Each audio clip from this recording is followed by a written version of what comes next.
হাদিসের মধ্যে আছে, হাসরের ময়দানে আল্লাহ তাআলা বহু বান্দাকে এই রিয়া মানে লোক দেখানো আমলের কারণে বলবে, ইযহাবু ইলাল্লাযীনা কুনতুম তুরাউনা ফিদ দুনিয়া, দুনিয়াতে যাদেরকে দেখাবার জন্য করেছিলে এখন তারা হাসরের মাঠে আছে, হ্যাঁ তুমি তাদের কাছে যাও, ফানদুরু হাল ইনদাকুম জাযাউন, গিয়ে দেখো তাদের কাছ থেকে কোনো বিনিময় পাও কিনা। তুমি যাদেরকে দেখাইবার জন্য করছিলা তারা আছে এখন হাসরের মাঠে, যাও ওদের কাছে গিয়ে তোমার কর্মের বিনিময় যাদেরকে দেখাইবার জন্য করছিলা ওদের থেকে নাও, আমার থেকে নিবা কেন? আমার জন্য তো করো নাই। বুঝছেন নি ফেসটা আমনে? তা আল্লাহ তাআলা যদি প্রত্যাখ্যান করে তো কে বিনিময় দিবে? কঠিন ব্যাপার এটা। কোরআন শরীফে আছে স্পষ্ট, আল্লাহ তাআলা বলছেন, ওয়ালা ইউশরিক বিইবাদাতি রাব্বিহি আহাদা, আমি আল্লাহর কোন ইবাদতের মধ্যে সামান্যতম কাউকে অংশীদার বানানো যাবে না, বানানো যাবে। একটা মাহফিল করমু এরুম, বক্তা আনমু দরকার হলে হেলিকপ্টার দিয়া দেখাইয়া সারুন, যদি বাফের বেড়া হইয়া থাকে, হ্যাঁ তো দেখাইলেন আর বাফের বেড়াও হইলেন আমরা, সবই ঠিক আছে। তারপরে বুঝেন না আমার কথা? 30 লাখ টাকা খরচ হইল, একবারে দেশ চুক্তি, মানুষ লাড়া খাইলো, সারা বিশ্ব দেখলো জানলো, তো এরপরে কি? এই মানুষ, এই সমস্ত 800 কোটি মানুষের কাছে কোনো বিনিময় আছে? তাদের তো কোনো যোগ্যতা নাই, তারা তো আমার এই কর্মের কোনো প্রতিদান দিতে পারবে না, তো আমি তাদেরকে দেখাইয়া লাভ হইল কি? এটা বুঝার ব্যাপার। এই জন্য আমার ভাই, আমি জানি ছেলেরা কষ্ট করছে, আমাদের প্রিয় ভাই নাহিদ, আমি মূলত ওই ভাইয়ের অনুরোধেই ডেট দিছি। তো বাস্তবতা হলো, আপনাদের কাছে এটা বুঝাইতে চাই সবসময়, নওজোয়ান ছেলেদের কাছেও আমার অনুরোধ, ভাই নেক কাজ, এই যে একটা মাহফিলের ইন্তজাম করা, কোরআন সুন্নাহর ইন্তজাম করা, কথা শুনবার, এটা কিন্তু একটা আমল। কি বলেন? এটা একটা নেক আমল না? এটা আল্লাহর জন্য হওয়া চাই। আমি বলবো আল্লাহর জন্য, আপনি শুনবেন আল্লাহর জন্য, আয়োজনকারী আয়োজন করবে আল্লাহর জন্য। আর প্রত্যেকেই মনোযোগ দিলে, আন্তরিকতা নিয়ে শুনলে বরকত হবে। ও বাবা, তোমরা এনে বুট খাইও না, ব্যাট খাইও না বেকুবের মতো, হাইসো না, হাইসো না, বন্ধ করো বাবা, পরে খাইও, পকেটে নাও এটা। তাহলে এই জন্য বললাম, হ্যাঁ আমার এটা কষ্ট করি আমি, আমার শ্রোতা যতক্ষণ, আমি শুধু আমারটা আমি বলে গেলাম, আমার সময় পার করা 1 ঘন্টা, এরপরে আপনারও কি হলো না হলো এটা আমার জানার বিষয় না, না এটা কোনো কথা, এটা কোনো কথা। আমার মনে আছে, আমার ছাত্র জীবনে আমার একজন উস্তাদ আমারে বলছিলেন, আমার সেই হুজুর ইন্তেকাল করছে, হুজুরে আমারে বলছিলেন, আনিস যখনই আল্লাহর কথা বলতে বসবা তো এটা মনে রাখো যে মানুষগুলোর সামনে বসছো, এই মানুষগুলো তোমার বান্দাও না, তোমার উম্মতও না। কথা বুঝছেন না? মনে এরা আমার বান্দাও না, আমার উম্মতও না, এরা আল্লাহর বান্দা, রাসূলুল্লাহর উম্মত। অতএব তুমি এটা মানসিকতা এই মাথায় নিয়ে করো যে কার সামনে বলতেছ, জানতেন কেউ না, এরা আল্লাহর বান্দা, এরা রাসূলুল্লাহ সাল্লাল্লাহু আলাইহি সাল্লামের উম্মত, তোমার কেউ না এরা। তো তুমি মনে রাখো, হুজুরে বলছেন মনে রাখো, যেন আল্লাহ তোমাকে বলছেন আমার বান্দাদেরকে আমার কথাটা বলো, যেন রাসূলুল্লাহ সাল্লাল্লাহু আলাইহি সাল্লাম বলছেন, আনিস আমার উম্মতেরা, এদেরকে আমার কথাগুলো বলো। যেন শ্রোতার প্রতি কদর থাকা চাই, কদর থাকা চাই। এই জন্য চলেন ভাই, আমরা প্রত্যেকে ইনশা, আজকের জন্য না, সব সময় এই একটু যদি আন্তরিক হইতো, মুসলমানের জিন্দেগি আরো সুন্দর হতো। বছরে 52 সপ্তাহ, 1 বছরে মোট হাতে ধরা যে মোবাইলগুলো, এগুলো নামায় ফেলেন, ভালো হবে। আপনি এমনি শুনেন দোস্ত, হাতে ধরা যে মোবাইলগুলো, এগুলো নামায় ফেলেন। মোবাইলে যথেষ্ট পরিমাণ ওয়াজ আছে, অভাব নয়। ছেলেরা দেখেন না রেকর্ড করে, আর এমনি তো আছে। এখন আমরা আসছি কষ্ট করে, আপনারাও আসছেন কষ্ট করে, সামনাসামনি শুনেন, একবার চোখের দিকে তাকাই, বরকত হয়। চোখের একটা আসর আছে প্রত্যেকের, প্রত্যেকের, মানে চোখ মানুষের পুরা দেহ বদলায়। দেহের মধ্যে নারীর প্রতি, ভিন নারীর প্রতি চোখ পড়লে সারা দেহের মধ্যে কি হয়, অনুভূতি হয় ভিন্ন রকম। তাই এটা বুঝাই গেল চোখের একটা কি আছে, আসর আছে। তো ঠিক নেক কাজের প্রতি কোন আল্লাহওয়ালা, কোন আলেমে দ্বীনের প্রতি নজর করলেও পুরা দেহের মধ্যে পরিবর্তন, নেকের অনুভূতি হয়। হ্যাঁ, রাসূলুল্লাহ সাল্লাল্লাহু আলাইহি সাল্লামকে জিজ্ঞেস করছে সাহাবী, ইয়া রাসূলুল্লাহ, আমি কার সাথে চলবো?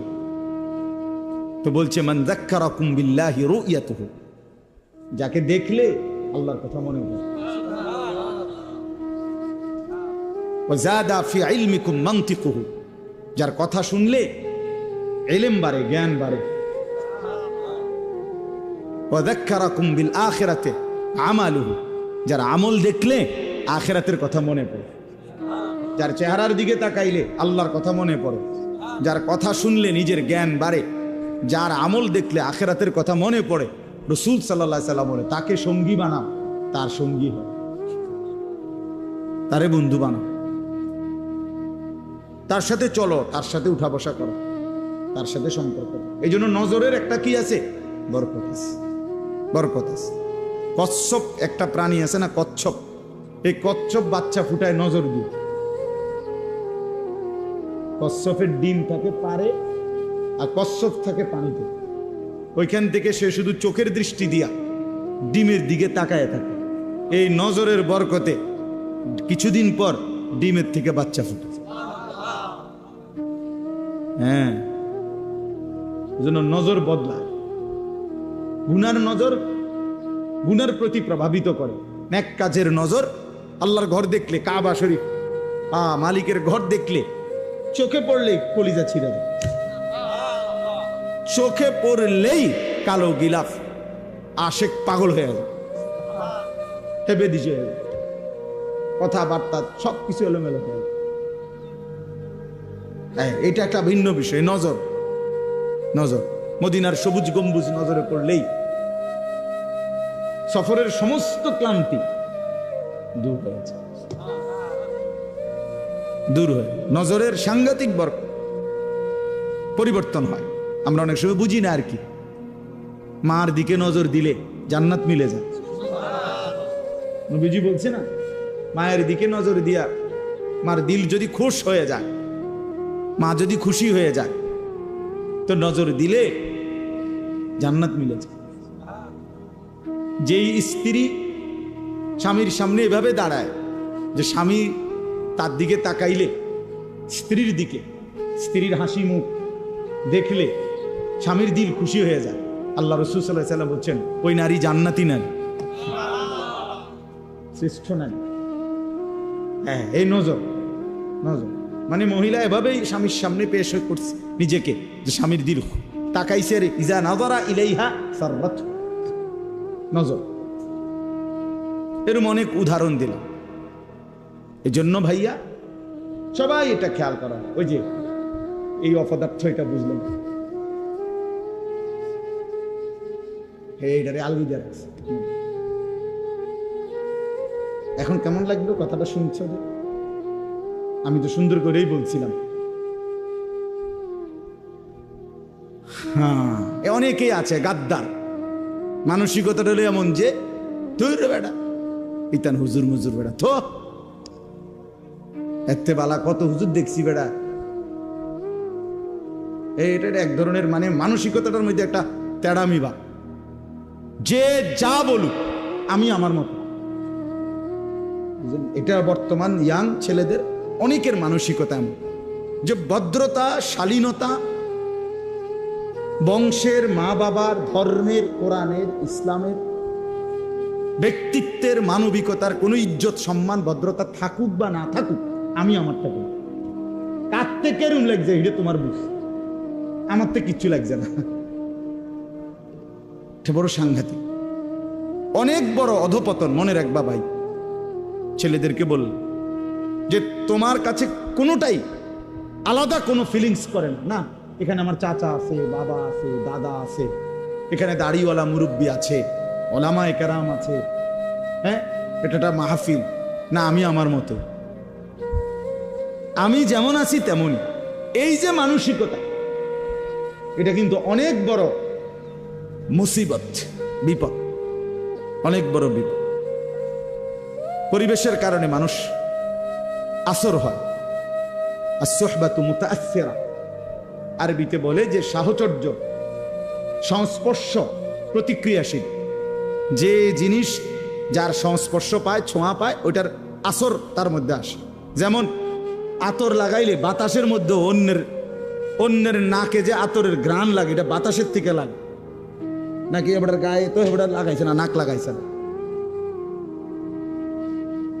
কিছু লোক কমে গেলে ভালো, নেমে যান, আপনারা জওয়ান মানুষ নেমে যান, জান ভাই ওখানে যান, জান ভাই যাও, ভাই নওজোয়ান ভাই ওখানে যাও।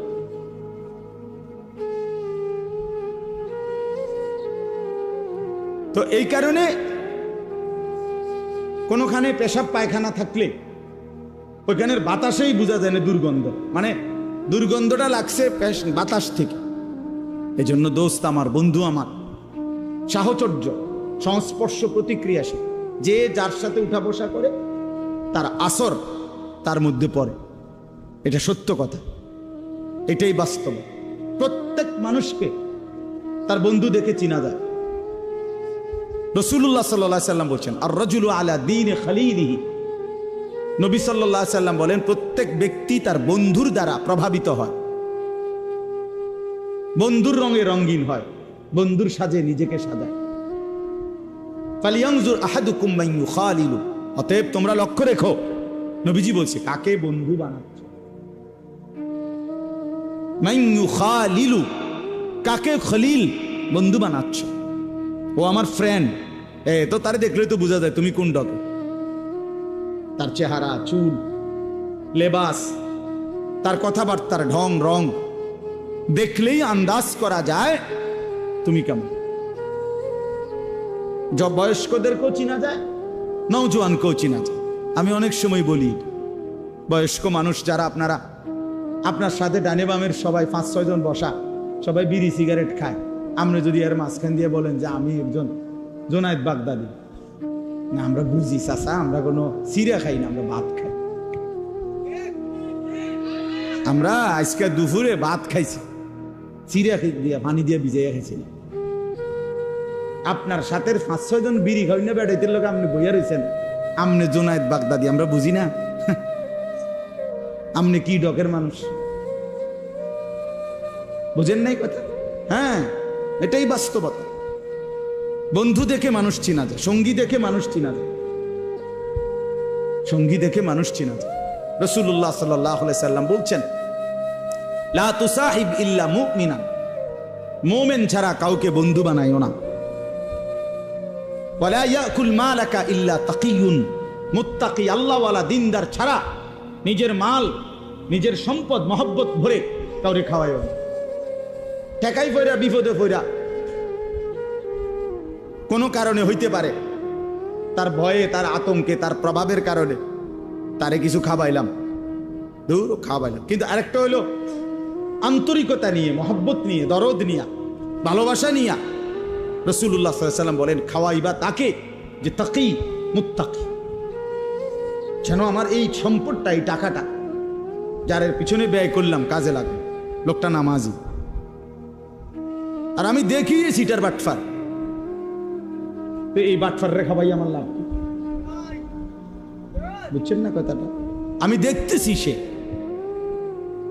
আমি দেখি যে কথায় কথায় গালি দেয়, বিড়ি সিগারেট খায়, টেলিভিশনে নাটক সিনেমা দেখে, হারামের সাথে জড়িত, আল্লাহর নাফরমানির সাথে জড়িত। এই নাফরমানের পিছনে আমার সম্পদটা খরচ করে ফায়দা কি? আল্লাহ আমাদেরকে বুঝার তৌফিক দান করে।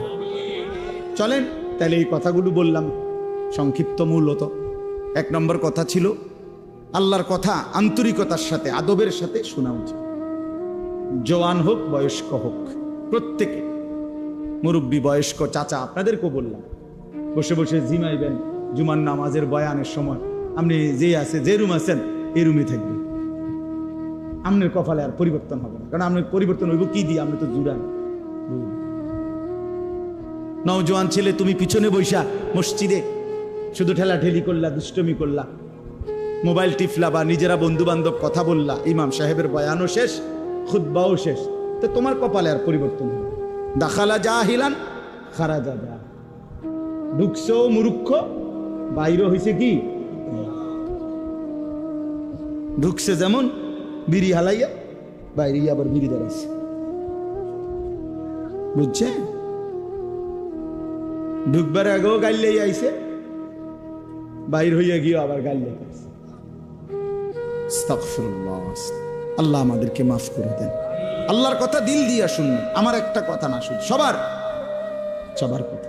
জুমার বয়ান, ওলামায়ে কেরামের নসিহত আন্তরিকতার সাথে শুনলে ইনশাআল্লাহ ধীরে ধীরে জিন্দেগি পরিবর্তন। নিজে নিজে জীবন পরিবর্তন হয় না, কসম আল্লাহ, নিজে নিজে হবে।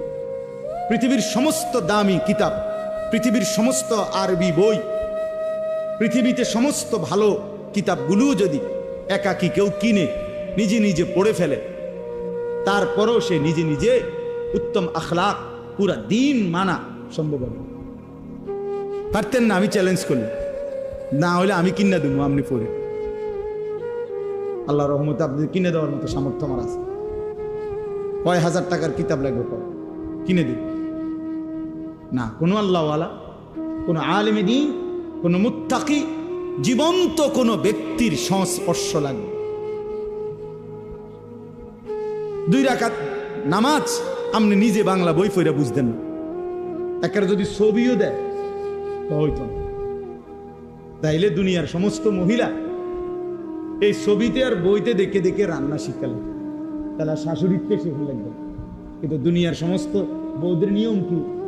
নিয়ম তো এইটা না যে শাশুড়ির লগে কয়দিন কি করে, 3 মাস 6 মাস মহিলারা রান্না শিখে। এই জন্য দয়া করে আমরা প্রত্যেকেই এটা বুঝতে হবে, ওলামায়ে কেরামের সাথে যাদের আন্তরিক পূর্ণ সম্পর্ক নাই, তারা সহি সঠিক বিশুদ্ধ আমল থেকে বঞ্চিত হয়, বঞ্চিত। অনেক লোক আছে লজ্জায়, শরমে, অথবা একটু আনইজি ফিল করে, অথবা কিছুটা অহংকারী কারণে নিজের নামাজ, নিজের ওযু, নিজের সূরা কেরাত কেউ রে শুনায় না কোনো আলেম। হাবড়া হাবড়া রেডি পড়তে আছে, কিতা জানি পড়ে না রে বাপ, ঠিক না। আমনে বুঝেন না ইমাম সাহেব সূরা কেরাত পড়ে কেমনে, আমনে পড়েন কেমনে? আমনে তো এটা আন্দাজ হওয়া উচিত, কিরে হুজুরে পড়ে যেভাবে আমি তো পড়ি এরকম না, তাইলে হুজুরেরটার মতো যে আমার শুদ্ধ হয় না। এখন আমি যেমনি ভুল পড়িয়ে এটা দিয়া বেহেস্ত মিলবো কিনা, এটা আপনি বুঝছেন নি আগে? আমার কথাটা বুঝছেন? ইমাম সাহেব কোরআন শরীফ পড়লে শুদ্ধ পড়তে হবে, আর আমনে মুক্তাদির কোরআন শরীফ অশুদ্ধ হইলেও চলবে। আমনে বেহেস্তে যাইতে হইলে ভুল কোরআন শরীফ পড়ে যাইবেন, আর আমি বেহেস্তে যাইতে হইলে শুদ্ধ কোরআন শরীফ পড়ে যাইতে হইবে। এই বেইনসাফি হলো কেন? কথা বুঝেন নাই? কি ব্যাপার? আমি নামাজ ঠিক করে পড়তে হইব, আমার সূরা কেরাত দোয়া কালাম আমি সব ঠিক কইরা তারপরে বেহেস্তে যাওয়ান লাগবো। আর আমনের সবগুলো ভুল নিয়া আমনে বেহেস্তে যাইবেন গা, বেহেস্তে এরকম মামুর বাড়ি হয়ে গেল কেমনি? এতটা সহজ হয়ে গেল কিভাবে? আমার শায়েখ আল্লামা মুফতি মুশতাকুর নবী সাহেব এই জন্য বলে, জান্নাত এতটা কঠিন না, অর্জন করা যাবে না, আবার এতটা সহজ না যে বিনা মেহনতে আমনে যাইবেন না। বুঝেন নাই আমার কথা? জান্নাত এতটা অসম্ভব নয় যে মেহনত কইরাও আমল করেও জান্নাতে যাওয়া যাবে না, না জান্নাত এত কঠিন না। আবার এতটা সহজও না যে টাকা 200 ইমাম সাহেবরে দিয়া আপনি বেহেস্তে যাইবেন না, না না, এটা আমনের চাচার শ্বশুর বাড়ি না। এর জন্য কোরআনুল কারীমের মধ্যে সমস্ত জায়গায় আছে, বারবার আল্লাহ তাআলা বলছে জান্নাতের বিনিময় বান্দা কেন দিলাম তোমারে, জান্নাত কেন দিলাম, কেন দিলাম, কেন দিলাম, জাযাআম বিমা কানু ইয়ামালুন। আল্লাহ তাআলা বলছে বান্দা তুমি যে সারা জিন্দেগি আমল করেছ সেই আমলের বিনিময়ে জান্নাত দিলাম, আমলের বিনিময়ে দিলাম। জাযাআম বিমা কানু ইয়ামালুন ওয়ালানাজজিয়ান্নাহুম আজরাহুম বিআহসানি মা কানু ইয়ামালুন। রব্বুল আলামিন বলে বান্দা আমি রব্বুল আলামিন তোমার সমস্ত নেক আমলের বিনিময়ে আখিরাতে হাসরের ময়দানে সর্ব উত্তম বিনিময় তোমাকে ফিরিয়ে দেব। রব্বুল আলামিন বলেন, বান্দা এক জাররা এক বিন্দু, ইন্নী লা উযীউ আমালা আমিলিন মিনকুম মিন যাকারিন আও উনসা।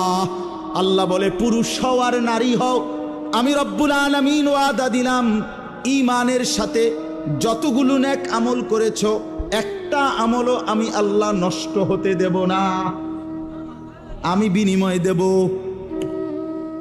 একটাও না। ইন্নী লা উযীউ, আমি নষ্ট করব না বান্দা, তোমার প্রতিটা আমল আমি আল্লাহ তাআলা বিনিময় দেব, ফিরিয়ে দেব, ফিরিয়ে দেব।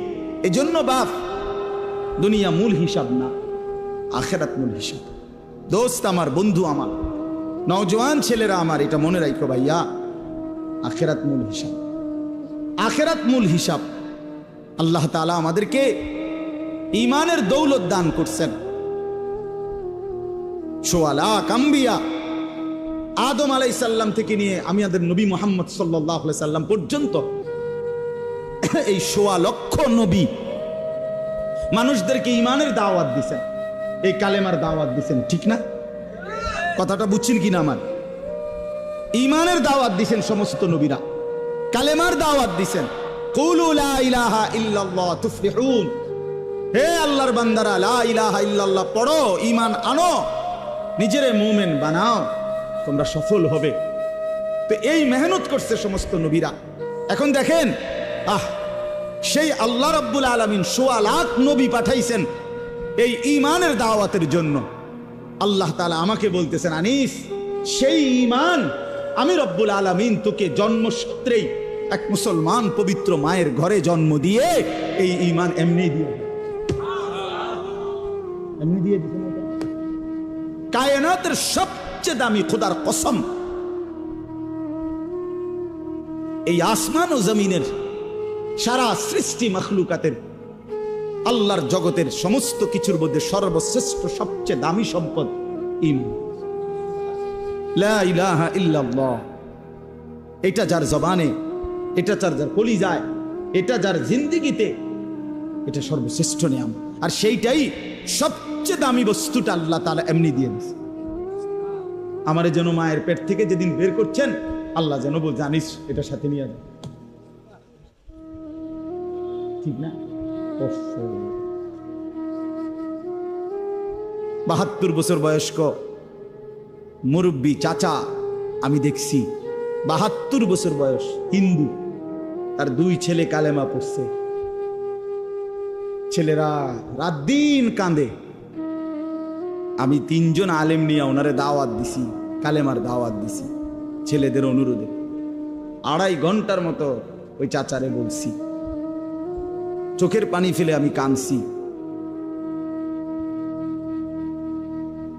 ওই চাচা একবারও জবান দিয়া কালেমা, আমি কাঁদছিলাম। তো আমার সাথীদের কাছে বলছিলাম, দেখেন আল্লাহ তাআলা 72 বছর বয়স এই লোকটার, কোনদিন মালিকের নামটা তার জবান দিয়ে বাইর হয় না। আর আল্লাহ তাআলা আমাদেরকে সেই ছোট্টবেলা থেকে কত হাজারবার, লক্ষবার এই ঈমান, এই কালেমা লা ইলাহা ইল্লাল্লাহ, এটা উচ্চারণের তৌফিক দান করছে। এই সৌভাগ্য, খোদার কসম, এই সৌভাগ্য কি দিয়া বিনিময় দিবেন? আল্লাহ যেটা আমগরে দিলেন, আল্লাহ যদি বলে বান্দা এর কিছু বিনিময় দাও, রাসূলুল্লাহ সাল্লাল্লাহু আলাইহি সাল্লাম বলেন, 7 আসমান ও জমিন যদি এক পাল্লাতে রাখা হয়, আর কালেমা লা ইলাহা ইল্লাল্লাহ যদি এক পাল্লাতে রাখা হয়, আল্লাহর কসম নবী বলেন কালেমা লা ইলাহা ইল্লাল্লাহর পাল্লাটাই ভারী হয়। তাইলে বলে, তাইলে আপনি এখন আর কি দিয়ে মূল্য দিবেন? আর মনে করেন আপনারে সারা পৃথিবীর চাবিটা দিয়ে দিল, 7 আসমান জমিনের চাবিটা দিল, আপনি মালিক হইলেন। তা আল্লাহ তাআলা বললেন, বান্দা ঈমানের পাল, আমি যে ঈমান দিছি এইটার দামটা শোধ দাও। তা আপনার কাছে আছে মনে করেন 7 আসমান জমিন, এই পুরাটার চাবিটা। তো বলে, আল্লাহ আপনার আমি এটা দিলাম, কিন্তু এটা তো ওই কালেমার সামনে অনেক নিচে পড়ে থাকবে, এত দামি নিয়ামত আল্লাহ তাআলা আমাদেরকে দিছেন। এই ঈমান যাকে আল্লাহ দিছেন, মুসলমান যাকে আল্লাহ বানিয়েছেন, আমার ভাই, আমার এই কথা অল্প গদ্দুর কথা, মনোযোগ দিয়ে শুনেন।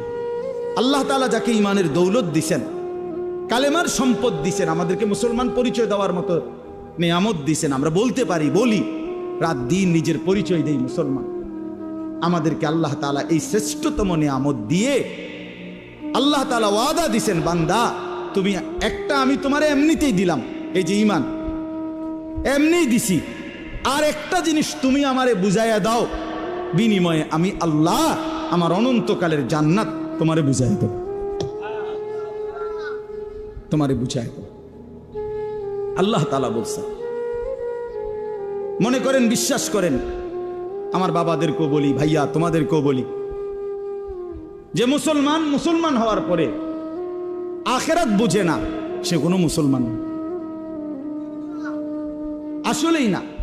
হয় কোনো মুসলমানে না, হয় কোনো ইমানদারে না।